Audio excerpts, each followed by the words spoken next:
ഈ chapter deal ചെയ്യുന്നത് company ഫോർമേഷനെ കുറിച്ചിട്ടാണ്. കമ്പനി എന്ന് പറഞ്ഞാൽ എന്താണ്? ജോയിന്റ് സ്റ്റോക്ക് കമ്പനി ഇല്ലേ, കേട്ടിട്ടില്ലേ? കമ്പനീസ് എന്ന് പറയുന്നത് ഒരു മനുഷ്യനെ പോലെ ആർട്ടിഫിഷ്യൽ ആയിട്ടുള്ള ഒരു സാധനമാണ് കമ്പനികൾ എന്ന് പറയുന്നത്. അതിനൊരു ലീഗൽ എൻറ്റിറ്റി ഉണ്ടായിരിക്കും. ഓരോ കമ്പനിയും ഫോം ചെയ്യുന്നത് പല തരത്തിലുള്ള ലീഗൽ ഫോർമാലിറ്റീസ് മീറ്റ് ചെയ്തുകൊണ്ടാണ്. ഒരു കമ്പനി ഫോം ചെയ്തെടുക്കാന്ന് പറയുന്നത് വളരെയധികം ടൈം കൺസ്യൂമിങ്ങും ലെങ്തിയും വളരെ കോംപ്ലിക്കേറ്റഡുമായിട്ടുള്ള പ്രോസസ്സാണ്. ഇതിനകത്ത് ഒരുപാട് ഫോർമാലിറ്റീസ്, ലീഗൽ പ്രൊസീജിയേഴ്സ് ഒക്കെ ഉണ്ട്. പ്രധാനമായിട്ടും 4 സ്റ്റേജിൽ കൂടെയാണ് ഒരു കമ്പനി ഫോം ചെയ്തെടുക്കുന്നത്. 1 promotion, 2 incorporation, 3 subscription of capital, 4 commencement of business. അത് വളരെ ഇമ്പോർട്ടൻ്റ് ആയിട്ടുള്ള 4 സ്റ്റേജുകളാണ്.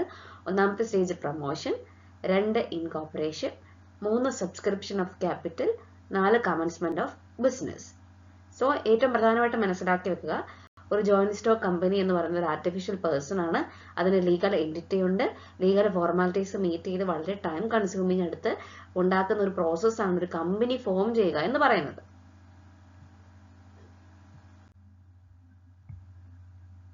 A public limited company has to complete all above 4 stages, but a private company is required to undergo only the first 2 stages, that is promotion and incorporation.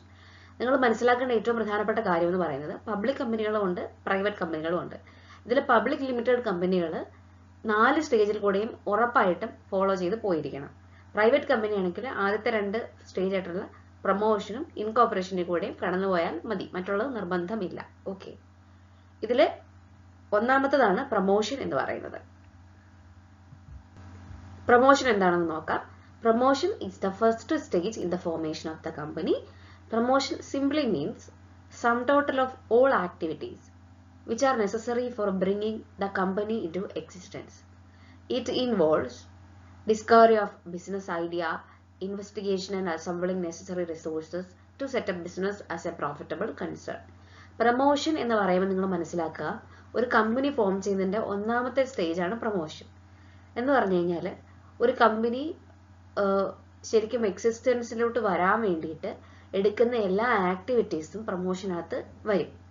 അതായത് ഇതിനകത്ത് മെയിനായിട്ടും ഒരു business idea കണ്ടെത്തുക, അതിനുവേണ്ടി പ്രോപ്പറായിട്ട് ഇൻവെസ്റ്റിഗേഷൻ ചെയ്യുക, assemble ചെയ്യുക, resources setup ചെയ്യുക, ഒരു പ്രോഫിറ്റബിൾ കൺസേൺ ആക്കി അതിനെ മാറ്റാൻ വേണ്ടി എന്തൊക്കെ ചെയ്യാൻ പറ്റുമോ അതൊക്കെ ചെയ്യുക എന്നുള്ളതാണ് പ്രൊമോഷന്റെ ഭാഗമായിട്ട് വരുന്നത്. അപ്പൊ അതിൽ ഉള്ള ആൾക്കാരാണ് പ്രൊമോട്ടേഴ്സ് എന്ന് പറയുന്നത്.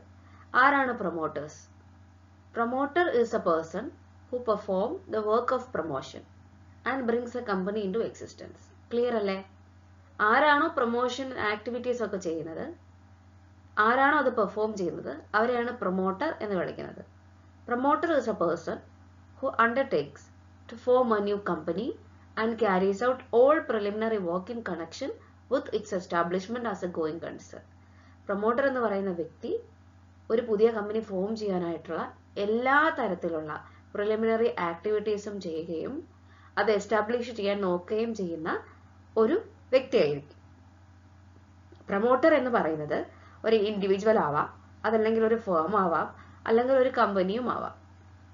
ദ ബേസിക് ഐഡിയ എന്ന് പറയുന്നത്, ബിസിനസ് ഓപ്പർച്യൂണിറ്റിന്റെ ബേസിക് ഐഡിയ എന്ന് പറയുന്നത് ശരിക്കും ആദ്യം ഉണ്ടാവുന്നത് ഒരു പ്രൊമോട്ടറിന്റെ മനസ്സിലാണ്. അദ്ദേഹമാണ് പലതരത്തിൽ ഡീറ്റെയിൽഡ് ആയിട്ടുള്ള ഇൻവെസ്റ്റിഗേഷൻസ് ഒക്കെ നടത്തി ഇതിനെക്കുറിച്ച് അനലൈസ് ചെയ്തെടുക്കുന്നത്. ഈ പുള്ളി കൺഫ്യൂസ്ഡ് ആയി കഴിഞ്ഞ് കഴിഞ്ഞാൽ പുള്ളി ബാക്കിയുള്ള മണി, മെറ്റീരിയൽസ് ഒക്കെ അറേഞ്ച് ചെയ്ത് അതിനൊരു ബിസിനസ് യൂണിറ്റ് ആയിട്ട് മാറ്റും. സോ അതാണ് പ്രൊമോട്ടേഴ്സ് എന്ന് പറയുന്ന വ്യക്തികൾ, അല്ലെങ്കിൽ പ്രൊമോട്ടർ എന്ന് പറയുന്ന ഫേം ചെയ്യുന്ന activities. Meanwhile, he completes the legal formalities, prepare documents like memorandum of association, articles of association, settle preliminary contracts and pays preliminary expenses in connection with the formation of the company. In order to perform the task of promotion successfully, a promoter must have several essential qualities.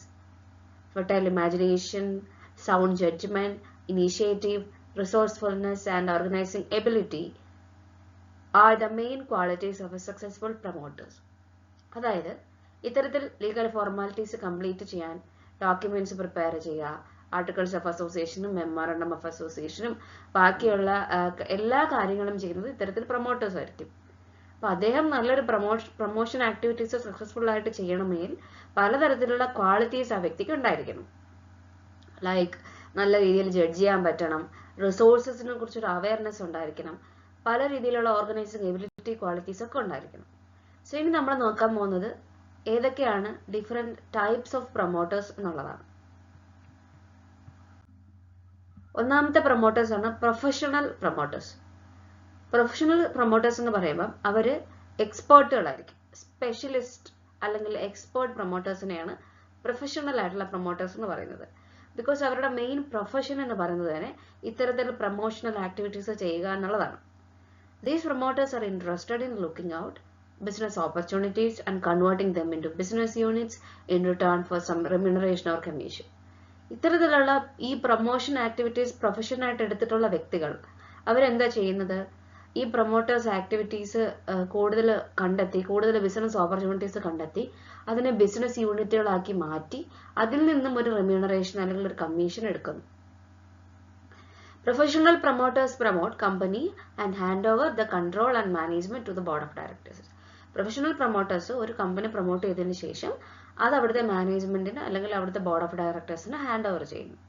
So that is what is done by professional promoters. Next one ആണ് occasional promoters. A person who promotes company once in a while is known as occasional promoters. വല്ലപ്പോഴും വല്ല കമ്പനിയും promote ചെയ്യുന്നവരെയാണ് occasional ആയിട്ടുള്ള promoters എന്ന് പറയുന്നത്.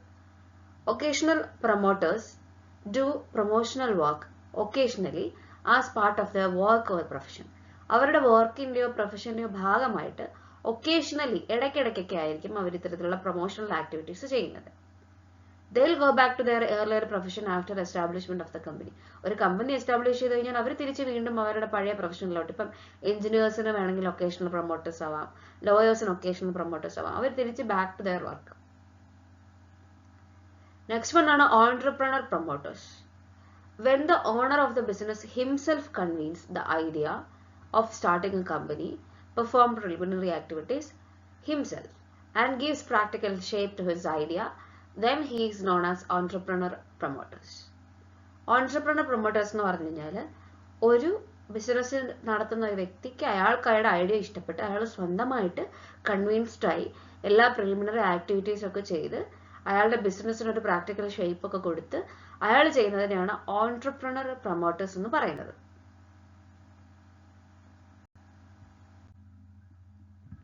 Next one ആണ് financial promoter.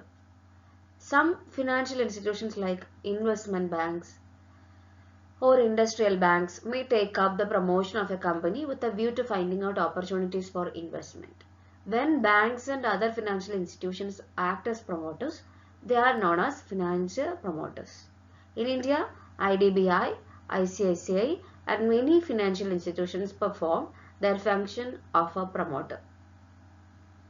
Financial promoters എന്ന് പറഞ്ഞു കഴിഞ്ഞാൽ ചില ഫിനാൻഷ്യൽ ഇൻസ്റ്റിറ്റ്യൂഷൻസ് ലൈക്ക് ബാങ്കുകൾ, ചില ഇൻവെസ്റ്റ്മെന്റ് ബാങ്ക്സും ഇൻഡസ്ട്രിയൽ ബാങ്ക്സും ഒക്കെ ഇത്തരത്തിൽ കമ്പനീസിനെ പ്രൊമോട്ട് ചെയ്യാനായിട്ട് മുന്നോട്ട് വരാറുണ്ട്. അപ്പോൾ അവർ പ്രൊമോട്ടേഴ്സായിട്ട് നിൽക്കുന്ന ടൈപ്പ് ഓഫ് തിങ്സിനെയാണ് ഫിനാൻഷ്യൽ പ്രൊമോട്ടേഴ്സ് എന്ന് പറയുന്നത്. ഇപ്പം ഇന്ത്യയിൽ IDBI, ICICI പോലുള്ള ഫിനാൻഷ്യൽ ഇൻസ്റ്റിറ്റ്യൂഷൻസ് ഇത്തരത്തിലുള്ള ഫങ്ഷൻസ് പെർഫോം ചെയ്യാറുണ്ട്. ഇനി നമ്മൾ നോക്കുന്നത് എന്തൊക്കെയാണ് ഇത്തരത്തിൽ പ്രൊമോഷനിലുള്ള സ്റ്റേജസ്, ഫങ്ഷൻസ് അല്ലെങ്കിൽ പ്രൊമോട്ടേഴ്സിന്റെ ഫങ്ഷൻസ് എന്തൊക്കെയാണെന്നാണ് നോക്കുന്നത്.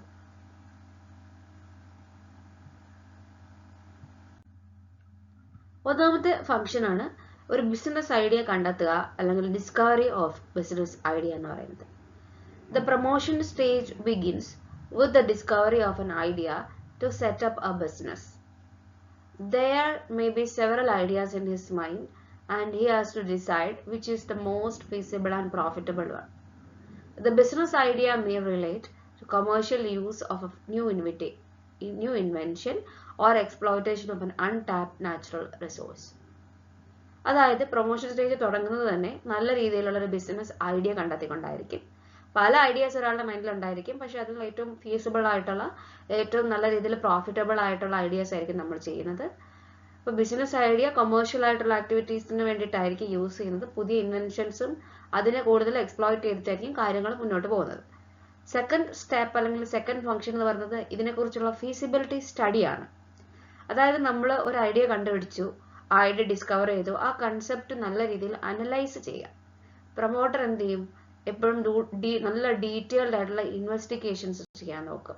ഇതിന് എങ്ങനെ ഒരു പ്രാക്ടിക്കൽ ഷേപ്പ് കൊടുക്കാം ഐഡിയക്ക് എന്നുള്ളത്.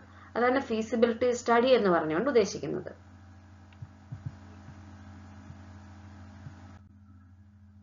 അപ്പോൾ ഡീറ്റെയിൽഡ് ഇൻവെസ്റ്റിഗേഷൻസ്, എത്രത്തോളം കോസ്റ്റ് ഇതിനാവും, എത്രത്തോളം പ്രോഫിറ്റബിലിറ്റി ഇതിനുണ്ട്, എത്രത്തോളം പ്രൊഡക്ഷൻ ഇതിന്റെ പ്രോസസ്സിലോട്ട് കടന്നു പോകാം, എത്രത്തോളം പ്രോഡക്റ്റിന് ഡിമാൻഡ് വരും, ഇതൊക്കെ ഇങ്ങനെയാണ് ഫൈൻഡ് ഔട്ട് ചെയ്യുന്നത്. അപ്പോൾ ഇത് ചെയ്യുന്ന സമയത്ത് പ്രൊമോട്ടർ സ്പെഷ്യലിസ്റ്റുകളുടെ സഹായം തേടും, എക്സ്പേർട്ടുകളുടെ സഹായം തേടും. ഇപ്പോൾ ചാർട്ടേഡ് അക്കൗണ്ടൻസിന്റെയോ എഞ്ചിനീയേഴ്സിന്റെയോ ഒക്കെ സഹായം തേടി അവിടെ നിന്നൊക്കെ അവർ അഡ്വൈസ് എടുക്കും. ഫീസിബിലിറ്റി സ്റ്റഡിക്കകത്ത് ടെക്നിക്കൽ ആയിട്ടുള്ള feasibility, economical feasibility, financial feasibility ഒക്കെ എന്ത് ചെയ്യും, അതിനെ കുറിച്ചിട്ടൊക്കെ നമ്മൾ പഠിക്കും. നെക്സ്റ്റ് ഫംഗ്ഷൻ ആണ് ബാങ്കേഴ്സിനെ, ബ്രോക്കേഴ്സിനെ അല്ലെങ്കിൽ അണ്ടർ റൈറ്റേഴ്സിനെ ഒക്കെ അപ്പോയിന്റ് ചെയ്യുക എന്ന് പറയുന്നത്. The promoter appoints the brokers and underwriters to ensure the availability of capital by sale of a company's securities, and solicitors are appointed to deal with the legal matters of the company. Bankers are appointed to have smooth financial dealings. നമ്മൾ idea കണ്ടുപിടിച്ചു, അതിനെക്കുറിച്ച് സ്റ്റഡിയൊക്കെ നടത്തി, ഇനി നമുക്ക് ആവശ്യമുള്ള വ്യക്തികളെ നമ്മൾ appoint ചെയ്യുന്നു. പ്രൊമോട്ടർ, ബ്രോക്കർമാരെ, അണ്ടർ റൈറ്റർമാരെയൊക്കെ നമുക്ക് അവൈലബിൾ ആയിട്ടുള്ള ക്യാപിറ്റൽ കിട്ടുമോ എന്നറിയാൻ വേണ്ടിയിട്ട് നമ്മൾ അപ്പോയിന്റ് ചെയ്തിരിക്കും. അതുപോലെ ലീഗൽ കാര്യങ്ങൾ നോക്കാൻ സോളിസിറ്റേഴ്സ്, അതേപോലെ തന്നെ സ്മൂത്ത് ആയിട്ട് ഫിനാൻഷ്യൽ ഡീലിങ്സ് നടത്താനായിട്ട് ബാങ്കേഴ്സിനൊക്കെ നമ്മൾ അപ്പോയിന്റ് ചെയ്യും. പിന്നെയുള്ളതാണ് ഫാക്ടേഴ്സ് ഓഫ് പ്രൊഡക്ഷൻസ് എല്ലാം അസംബിൾ ചെയ്യാന്നുള്ളത്. ഒരു തവണ ഈ പ്രാക്ടിക്കാലിറ്റിയും ഇതിന്റെ പ്രോഫിറ്റബിലിറ്റിയും ഒക്കെ കുറിച്ച് പഠിച്ചു, പ്രപ്പോസലിനെ കുറിച്ച് പഠിച്ചെല്ലാം കഴിഞ്ഞു കഴിഞ്ഞാൽ പ്രൊമോട്ടർ എന്ത് ചെയ്യും?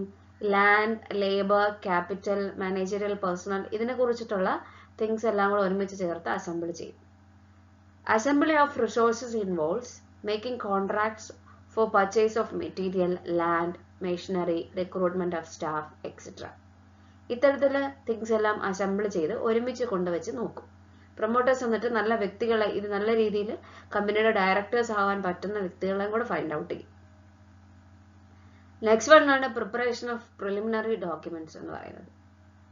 The promoter takes up the steps to prepare necessary documents of the company which have to submit to the registrar at the time of incorporation. Incorporation സമയത്ത് രജിസ്ട്രാറിന്റെ അടുത്ത് സബ്മിറ്റ് ചെയ്യേണ്ട ഡോക്യുമെന്റ്സുകളും കൂടി ഇത്തരത്തിൽ പ്രിലിമിനറി ഡോക്യുമെന്റ്സ് പ്രിപ്പയർ ചെയ്യുന്ന സമയത്ത് prepare ചെയ്യും. അപ്പൊ എന്തൊക്കെ ഡോക്യുമെന്റ്സ് ആണ് വേണ്ടതെന്നും കൂടെ നമ്മൾ അറിഞ്ഞിരിക്കണം. നമുക്ക് വേണ്ട ഡോക്യുമെന്റ്സ് ആണ് memorandum of association, articles of association, അതേപോലെ തന്നെ പ്രോസ്പെക്ടസ് അല്ലെങ്കിൽ statement in lieu of prospectus, അതേപോലെ തന്നെ ലിസ്റ്റ് ഓഫ് ഡയറക്ടേഴ്സ്, അവരുടെ ഫുൾ അഡ്രസ്സും ഒക്കുപേഷൻസും, പിന്നെ ഈ ഡയറക്ടേഴ്സിന്റെ ഒക്കെ റിട്ടേൺ കൺസെന്റുകൾ, ഇതിന്റെ ആക്ടിവിറ്റിക്കൊക്കെ എഗ്രി ചെയ്യുന്നുള്ള റിട്ടേൺ കൺസെന്റുകൾ, പിന്നെ statement of authorised capital, statutory declaration by a chartered accountant or an advocate of Supreme Court or High Court that all provisions of the Companies Act have been complied with. Declaration, chartered അക്കൗണ്ടന്റിന്റെയോ അഡ്വക്കേറ്റിന്റെയോ പ്രൊവിഷൻസിനെ കുറിച്ചിട്ടുള്ള കൃത്യമായിട്ടുള്ള declarations, ഇത്തരത്തിൽ കുറേ documents. ഇതിൽ ഏറ്റവും important ആയിട്ടാണ് മെമ്മോറാണ്ടം ഓഫ് അസോസിയേഷനും ആർട്ടിക്കിൾസ് ഓഫ് അസോസിയേഷനും പ്രോസ്പെക്ടസും ഒക്കെ. ഈ ലിസ്റ്റ് ഇങ്ങനെ തന്നെ നിങ്ങൾ ഓർത്ത് വെക്കേണ്ടതാണ് കേട്ടോ. നെക്സ്റ്റ് ഫംഗ്ഷൻ ആണ് പ്രിലിമിനറി കോൺട്രാക്റ്റിലോട്ട് എൻ്റർ ചെയ്യാന്നുള്ളത്. The promoters enter into contracts with different parties before registration of the company. After registration of the company approves these contracts. അതായത് രജിസ്ട്രേഷന് മുമ്പായിട്ട് കമ്പനി പല ആളുകളുടെ അടുത്തും ഈ കോൺട്രാക്റ്റുമായിട്ട് എൻ്റർ ചെയ്യും. രജിസ്ട്രേഷന് ശേഷം ഇതെല്ലാം അപ്രൂവ് ചെയ്യുകയും ചെയ്യും. നെക്സ്റ്റ് ആണ് നെയിം അപ്രൂവൽ എന്ന് പറയുന്നത്. ഏറ്റവും ഇമ്പോർട്ടന്റ് കാര്യം, ഒരു കമ്പനിയുടെ പേര് മറ്റൊരു കമ്പനിക്ക് ഇടാൻ പാടില്ല. അതായത് രണ്ട് കമ്പനിക്ക് ഐഡന്റിറ്റിക്കൽ ആയിട്ടുള്ള നെയിംസ് പാടില്ല എന്നുള്ളതാണ് ഏറ്റവും ഇമ്പോർട്ടന്റ് ആയിട്ടൊരു factor. It is necessary for every company to get its name approved from the registrar so that it does not match with any other company's name. അത് ഭയങ്കര ഇമ്പോർട്ടൻ്റ് ആണ്. ഒത്തിരി കോപ്പിറൈറ്റ്സും പേറ്റൻസും ഒക്കെ നമ്മൾ പഠിച്ചിട്ടുള്ളതാണ്. ഒരു കമ്പനിക്ക് മറ്റൊരു കമ്പനിയിൽ ഒരേ പേരിൽ ഉണ്ടാവാനായിട്ട് പാടില്ല. പിന്നെ നമ്മൾ നോക്കുന്ന ഒരു നെക്സ്റ്റ് പാർട്ടാണ് ഒരു പ്രൊമോട്ടറിന്റെ ലീഗൽ സ്റ്റാറ്റസ് എന്ന് പറയുന്നത്.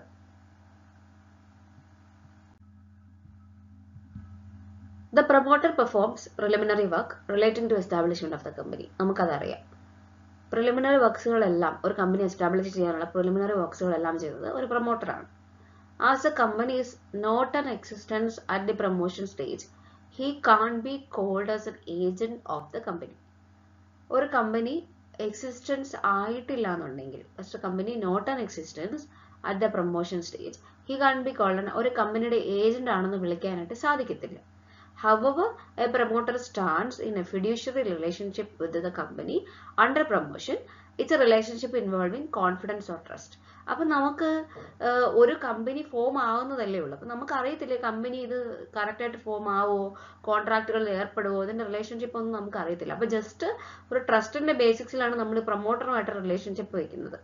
അപ്പോൾ the relationship of good faith require the promoters to act honestly and sincerely and in the best interest of the company.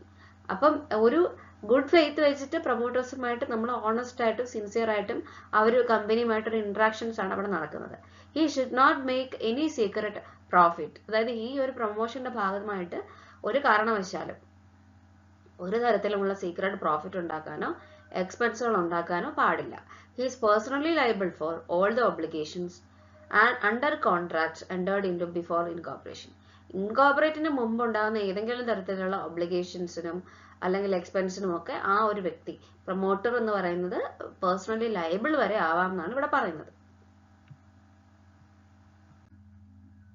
ഇനി നമ്മൾ നോക്കുന്നത് രണ്ടാമത്തെ സ്റ്റേജ് ആണ്. പ്രൊമോഷൻ കഴിഞ്ഞാൽ രണ്ടാമത്തെ സ്റ്റേജ് ആണ് ഇൻകോർപ്പറേഷൻ എന്ന് പറയുന്നത്. Incorporation of a company, second stage of formation of a കമ്പനിയാണിത്. ഇൻകോർപ്പറേഷൻ എന്ന് പറഞ്ഞാൽ നമ്മൾ കമ്പനി രജിസ്റ്റർ ചെയ്യാണ് as a body corporate under companies act 2013. നേരത്തെ കമ്പനീസ് ആക്ട് 1956 ആയിരുന്നു. അത് അമെൻഡ് ചെയ്തതിനു ശേഷമാണ് കമ്പനീസ് ആക്ട് 2013 ആയിട്ടുള്ളത്. ഇൻകോർപ്പറേഷൻ എന്ന് പറയുന്നത് ഒരു ലീഗൽ പ്രോസസ്സാണ്. അതായത് നമ്മൾ രജിസ്റ്റർ ചെയ്യാൻ പോകണം. അതിനായിട്ട് കമ്പനി ഫോം ആക്കി രജിസ്റ്റർ ചെയ്യാൻ പോകുന്നതിനാണ് ഇൻകോർപ്പറേറ്റ് ചെയ്യുക എന്ന് പറയുന്നത്. അതിൽ ഒന്നാമത്തെ സ്റ്റെപ്പാണ്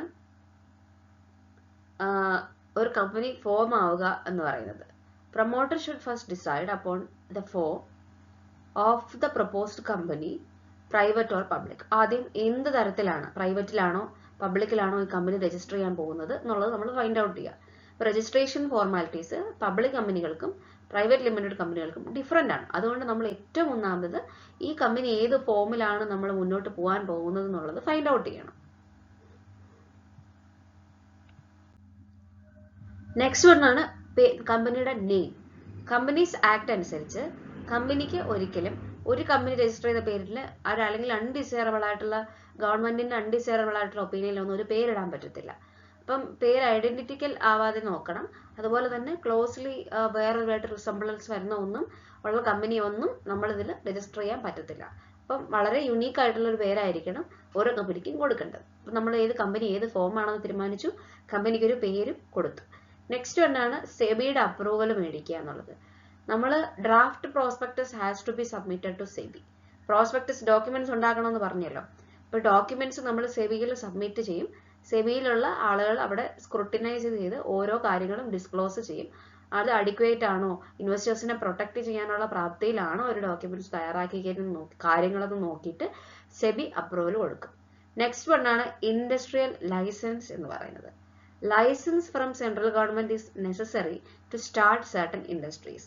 ചില ഇൻഡസ്ട്രികൾക്ക് ഗവൺമെന്റ് സെൻട്രൽ ഗവൺമെന്റിൽ നിന്നുള്ള ലൈസൻസ് വളരെ ഇമ്പോർട്ടൻ്റ് ആണ്. അപ്പോൾ അങ്ങനെയുള്ളതിന് അത് അപ്രൂവ് ചെയ്ത് മേടിക്കണം. So it is applicable should submit for this at this stage. ഈ ഒരു സമയത്താണ് ഇത് അപ്ലൈ ചെയ്യേണ്ട സമയം, ഇൻഡസ്ട്രിയൽ ലൈസൻസിന്റെ ആ ഒരു സ്റ്റെപ്പിന്റെ സമയത്ത്. നെക്സ്റ്റ് വണ്ണാണ് ഇൻകോർപ്പറേഷന്റെ പ്രൊസീജിയേഴ്സ് എന്ന് പറയുന്നത്. ഇൻകോർപ്പറേഷൻ ചെയ്യാനായിട്ട് ചില ഡോക്യുമെന്റ്സ് രജിസ്ട്രാറിന്റെ അടുത്ത് നമ്മൾ സബ്മിറ്റ് ചെയ്യണം. അതിന് കൃത്യമായിട്ട് fees, stamp duty, registration fees ഒക്കെ കൊടുത്തിട്ടായിരിക്കണം ചെയ്യേണ്ടത്. ഇതിൽ മെമ്മോറാണ്ടം ഓഫ് അസോസിയേഷൻ അതെന്താന്ന് വെച്ച് കഴിഞ്ഞാൽ അറിയാലോ, ഇമ്പോർട്ടൻ്റ് ആയിട്ടുള്ള ഡോക്യുമെന്റ് ആണ് മെമ്മോറാണ്ടം ഓഫ് അസോസിയേഷൻ. അത് അറ്റ്ലീസ്റ്റ് 7% പബ്ലിക് കമ്പനിയിൽ 7% സൈൻ ചെയ്തിട്ടായിരിക്കണം കൊടുക്കേണ്ടത്. ഇത് സ്റ്റാമ്പ് ചെയ്ത് വിറ്റ്നസ് ചെയ്തിട്ടായിരിക്കണം കൊടുക്കേണ്ടത്. പിന്നെ ഉള്ളത് ആർട്ടിക്കിൾസ് ഓഫ് അസോസിയേഷൻ. അതും ഇതേപോലെ സിഗ്നേറ്ററീസ് കൃത്യമായിട്ട് മെമ്മോറാണ്ടം ഓഫ് അസോസിയേഷനിൽ സൈൻ ചെയ്തിരുന്നവർ തന്നെ ഇതിലും സൈൻ ചെയ്ത് കൊടുക്കേണ്ടതാണ്. പിന്നെ ലിസ്റ്റ് ഓഫ് ഡയറക്ടേഴ്സ്, അതിനകത്ത് കൃത്യമായിട്ട് പേര്, അഡ്രസ്സ്, അവരുടെ ഒക്കുപേഷൻസ് ഒക്കെ മെൻഷൻ ചെയ്ത് പോയിരിക്കണം. പിന്നെ അവരുടെ ഏത് കപ്പാസിറ്റിയിലാണ് ഇവർ ആക്ട് ചെയ്യാൻ പോകണമെന്നുള്ളതിന്റെ ഡയറക്ടേഴ്സിന്റെ റിട്ടേൺ ആയിട്ടുള്ള ഒരു കൺസെന്റ് കൂടെ അവിടെ കൊടുക്കേണ്ടതാണ്.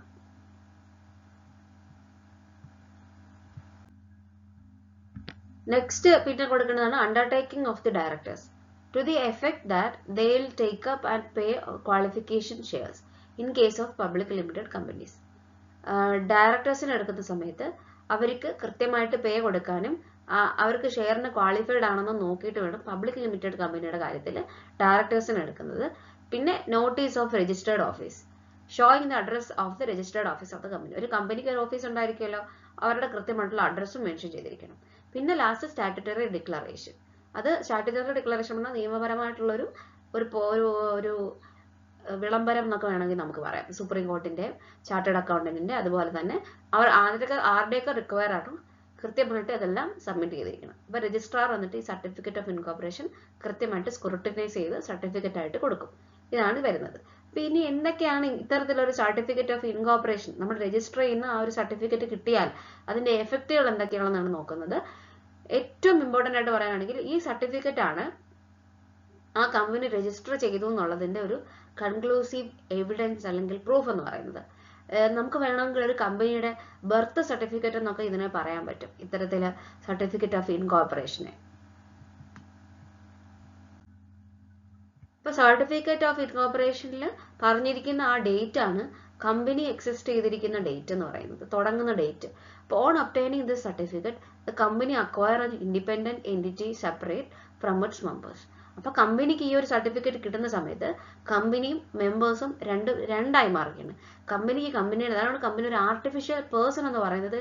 അതിന്റെ വാലിഡിറ്റി ഇവിടെയാണ് വരുന്നത്. അവിടെ വേറൊരു വ്യക്തിനെ പോലെ ആയി മാറുകയാണ് ചെയ്യുന്നത്. It is also an evidence that memorandum and articles are within law and all provisions of the act in respect registration have been complied with. Next one, a private limited company can commence business immediately after getting certificate of incorporation. ഒരു private company ആണെന്നുണ്ടെങ്കിൽ ആ കമ്പനിക്ക് 2 stage ആണ് main ആയിട്ട് ചെയ്യേണ്ടതെന്ന് നമ്മൾ പറഞ്ഞു, പ്രൊമോഷനും ഇൻകോർപ്പറേഷനും.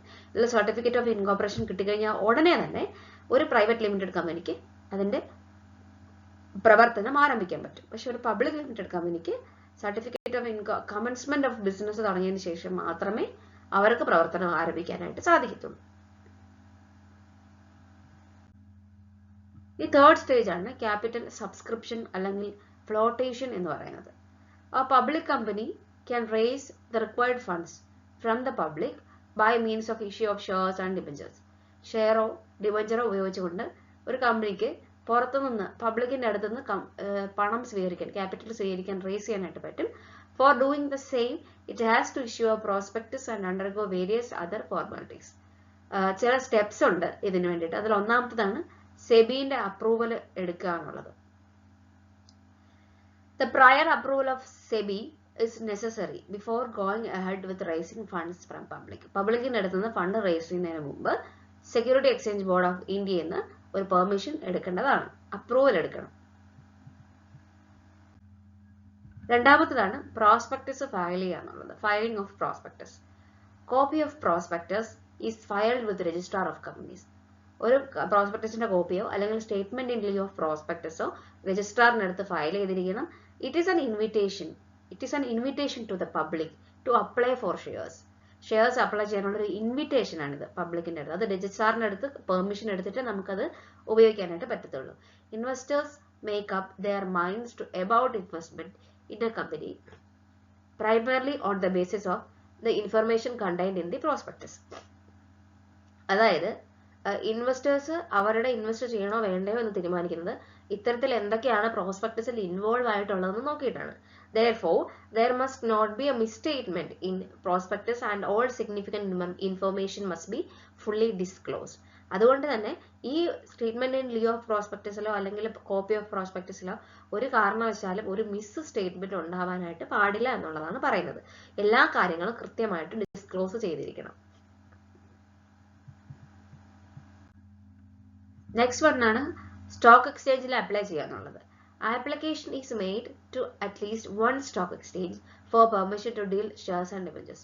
ഇത്തരത്തിൽ ഷെയറും ഡിബഞ്ചറും റേസ് ചെയ്യാനായിട്ട് ഒരു സ്റ്റോക്ക് എക്സ്ചേഞ്ചിൽ നമ്മൾ ആപ്ലിക്കേഷൻ കൊടുത്തിരിക്കണം. നെക്സ്റ്റ് വൺ ആണ് ബാങ്കേഴ്സിനെയും ബ്രോക്കേഴ്സിനെയും അണ്ടർ റൈറ്റേഴ്സിനെയും അപ്പോയിന്റ് ചെയ്യാന്നുള്ളത്. ലൈക്ക് ബാങ്കേഴ്സിനെയും ബ്രോക്കേഴ്സിനെയും ഓഡിറ്റേഴ്സിനെയും ഒക്കെ കൃത്യമായിട്ട് ഇഷ്യൂ ചെയ്യാൻ വേണ്ടിയിട്ട് നമ്മൾ ഓരോ സ്റ്റേജിലും അപ്പോയിന്റ് ചെയ്യണം. ഇത്തരത്തിൽ നമ്മൾ ഫണ്ട് റേസ് ചെയ്യണമെങ്കിൽ ഈസി ആയിട്ടൊരു ടാസ്ക് അല്ല. സോ ഓരോരുത്തരുടെ ഹെൽപ്പോട് കൂടിയേ നമുക്കിത് ചെയ്യാനായിട്ട് പറ്റത്തുള്ളൂ. ആപ്ലിക്കേഷൻ ഓഫ് മണി എന്ന് പറയുന്നത് റിസീവ് ചെയ്യുന്നത് ബാങ്കേഴ്സിന്റെ കൂടെയാണ്. ബ്രോക്കേഴ്സ് ആണ് ഇത്തരത്തിൽ ഷെയർ സെല് ചെയ്യാൻ വേണ്ടിയിട്ടും ആപ്ലിക്കേഷൻസ് ഡിസ്ട്രിബ്യൂട്ട് ചെയ്യാൻ വേണ്ടിയിട്ടും ഒക്കെ സഹായിക്കുന്നത്. സോ ഇത്തരത്തിൽ നമ്മൾ ഓരോ സ്റ്റേജിലും നമുക്ക് ആവശ്യമായിട്ടുള്ള ബാങ്കേഴ്സിനെയും ബ്രോക്കേഴ്സിനെയും അണ്ടർ റൈറ്റേഴ്സിനെയും കൃത്യമായിട്ട് അപ്പോയിന്റ് ചെയ്തിരിക്കണം.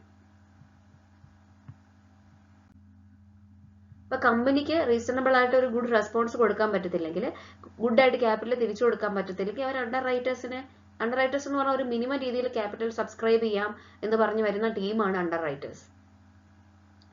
അവര് കൃത്യമായിട്ട് ഷെയർസ് ബൈ ചെയ്യാനായിട്ട് പബ്ലിക് ഷെയർ ബൈ ചെയ്യുന്നില്ലെങ്കിൽ ഞങ്ങൾ വാങ്ങിച്ചോളാം എന്ന് പറഞ്ഞു വരുന്ന ആളുകളാണ് അണ്ടർ റൈറ്റേഴ്സ്. അപ്പൊ അവർക്ക് അതിനൊരു ചെറിയ കമ്മീഷൻ കൂടെ കൊടുക്കും. That is called underwriting commission.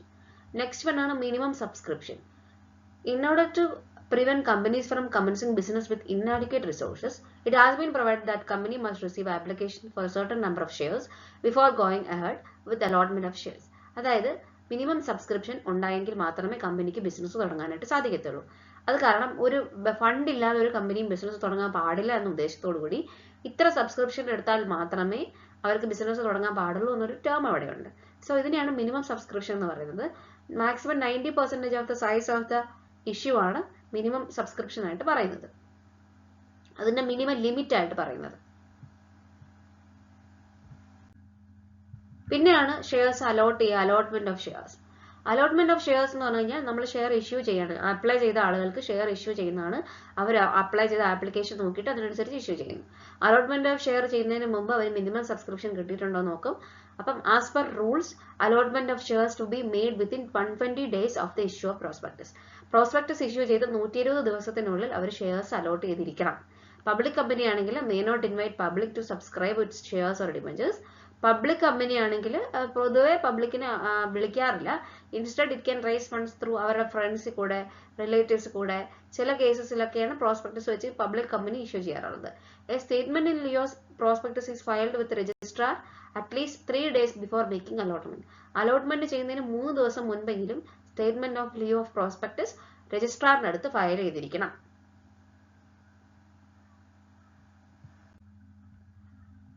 Fourth stage ആണ് ബിസിനസ് കമൻസ് ചെയ്യുക, അല്ലെങ്കിൽ കമൻസ്മെന്റ് ഓഫ് ബിസിനസ് എന്ന് പറയുന്നത്. മിനിമം സബ്സ്ക്രിപ്ഷൻ റേസ് ചെയ്തു, ഷെയർസ് ഇഷ്യൂ ചെയ്തു, പബ്ലിക് കമ്പനിക്ക് രജിസ്ട്രാറിന്റെ അടുത്ത് എല്ലാം കൊടുത്ത് അപ്ലൈ ചെയ്തു.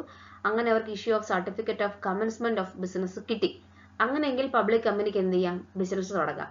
Certificate of commencement of business granted by registrar only when the following formalities is fulfilled. അവർക്ക് കമൻസ്മെന്റ് ഓഫ് ബിസിനസിന്റെ സർട്ടിഫിക്കറ്റ് കിട്ടണമെങ്കിൽ അവർ ചില ഫോർമാലിറ്റീസ് ഫുൾഫിൽ ചെയ്തിരിക്കണം. കമ്പനി കൃത്യമായിട്ട് രജിസ്ട്രാറിന്റെ അടുത്ത് ഞാൻ ഈ പറഞ്ഞതുപോലെ പ്രോസ്പെക്ടസോ സ്റ്റേറ്റ്മെന്റ് ഇൻ ലിയോ ഓഫ് പ്രോസ്പെക്ടസോ സബ്മിറ്റ് ചെയ്തിരിക്കണം.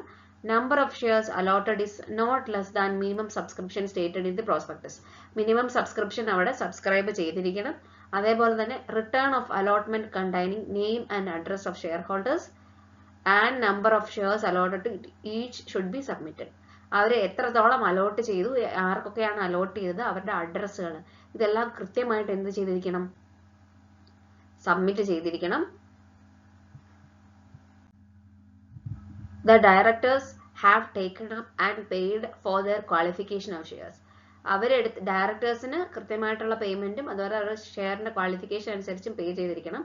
Declaration to the effect that the company was applied for all obtained permission for trading its shares in a recognized stock exchange should be filed. ഒരു കൃത്യമായിട്ടൊരു സ്റ്റോക്ക് എക്സ്ചേഞ്ചിൽ അവർക്ക് അവിടെ നിന്നൊരു declaration കിട്ടിയിരിക്കണം. അവർ കൃത്യമായിട്ടെല്ലാം apply ചെയ്തിട്ടുണ്ട്, ഇവിടെ ട്രേഡ് ചെയ്യാൻ അവരെ അലൗ ചെയ്തിട്ടുണ്ടെന്നുള്ള തരത്തിലുള്ള declaration. Then next declaration by the secretary or the director of the company filed with the registrar to the effect that all provisions of the act is in respect of allotment of shares and commencement of business have been complied with. ഒരു business തുടങ്ങേണ്ട അല്ലെങ്കിൽ share allot ചെയ്യേണ്ട എല്ലാ കാര്യങ്ങളും കൃത്യമായ provisions submit ചെയ്തിട്ടുണ്ടെന്നുള്ളത് ആ ഒരു കമ്പനിയുടെ സെക്രട്ടറിയോ അല്ലെങ്കിൽ ഡയറക്ടറോ സബ്മിറ്റ് ചെയ്തിരിക്കണം. Next one, the registration of a company's will scrutinise of the above documents are satisfied, they will issue commencement of business. മോളിൽ പറഞ്ഞ എല്ലാ കാര്യങ്ങളും, എല്ലാ ഡോക്യുമെന്റ്സും പ്രോപ്പറായിട്ട് വായിച്ച് പഠിച്ച് കൃത്യമായിട്ട് ചെയ്തിട്ടുണ്ടെന്ന് ഉറപ്പ് വരുത്തിയതിനു ശേഷം മാത്രമേ certificate of commencement of business എന്ന് പറഞ്ഞ സർട്ടിഫിക്കറ്റ് കൊടുക്കത്തുള്ളൂ. സോ ഈ സർട്ടിഫിക്കറ്റ് എന്ന് പറയുന്നതാണ് ഒരു കൺക്ലൂസീവ് എവിഡൻസ്, ഒരു കമ്പനിയുടെ കൺക്ലൂസീവ് എവിഡൻസ് എന്ന് പറയുന്നത്. With the grant of this certificate, the formation of the company is complete and the company can legally start doing business. ഈ ഒരു പർട്ടിക്കുലർ സർട്ടിഫിക്കറ്റ് കിട്ടിക്കഴിഞ്ഞാൽ ഉടനെ തന്നെ അവർക്ക് എന്ത് ചെയ്യാൻ പറ്റും? കമ്പനിക്ക് ഒരു ബിസിനസ് തുടങ്ങാനായിട്ട്, അവരുടെ ബിസിനസ് ചെയ്ത് തുടങ്ങാനായിട്ടുള്ള പെർമിഷൻ കിട്ടി. പബ്ലിക് കമ്പനിക്കാണ്. പ്രൈവറ്റ് കമ്പനിക്കാണെങ്കിൽ ആദ്യത്തെ 2 സ്റ്റേജ് കഴിയുമ്പോൾ അവർക്ക് തുടങ്ങാം. പബ്ലിക് കമ്പനിക്കാണ് എല്ലാ സ്റ്റേജുകളും, all 4 stages should be completed. After getting certificate of commencement of business ശേഷം മാത്രമേ they can legally start doing business.